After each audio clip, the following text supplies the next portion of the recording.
ഒരു സത്യവിശ്വാസിയാണ് മരിക്കുന്നതെങ്കിൽ വെള്ള മുഖമുള്ള സൂര്യനെപ്പോലെ തിളക്കമുള്ള മലക്കുകൾ, അങ്ങനെയുള്ള മുഖമുള്ള മലക്കുകൾ അവരുടെ അടുക്കൽ വരും. അവർക്ക് കാണാവുന്ന അത്രയും ഉണ്ടാകും.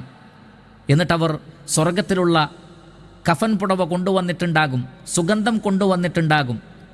അവർക്ക് സന്തോഷ വാർത്ത അറിയിക്കും. സന്തോഷത്തോടുകൂടി ആത്മാവിനെ വിട്ടുകൊടുക്കാൻ അവർ ആവശ്യപ്പെടും.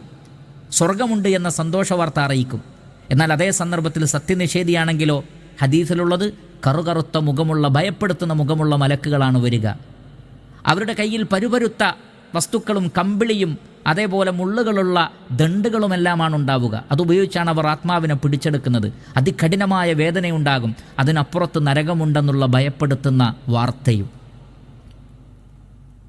ആ കാര്യങ്ങളൊക്കെ നമ്മൾ നമ്മുടെ കണ്ണുകൊണ്ട് കാണാൻ പോകുന്നു. മരണം ഇതാ ആസന്നമായിരിക്കുന്നു. ഏത് സമയത്താണ് എന്ന് നമുക്കതിനെക്കുറിച്ച് അറിയുക പോലുമില്ല. എന്നിട്ടും നാം ദുനിയാവിൻ്റെ ചർച്ചകളിലാണ്. ഇവിടുത്തെ രാഷ്ട്രീയമാണ് നമുക്ക് മുഖ്യ വിഷയം. ഇവിടെയുള്ള മറ്റു സാമ്പത്തികമായ വിഷയങ്ങളാണ് നമ്മുടെ മുഖ്യ വിഷയം. അതിനൊക്കെ വമ്പിച്ച പ്രാധാന്യം കൊടുത്ത് ബേജാറായി നമ്മൾ കഴിയുന്നു. എന്നാൽ മരണമെന്ന മഹത്തായ യാഥാർത്ഥ്യത്തെക്കുറിച്ച് യാതൊരു ശ്രദ്ധയും ബോധവും നമുക്കില്ല എന്നുള്ളത് ഗൗരവത്തിൽ ചിന്തിക്കേണ്ടതല്ലേ പ്രിയപ്പെട്ട സഹോദരങ്ങളെ?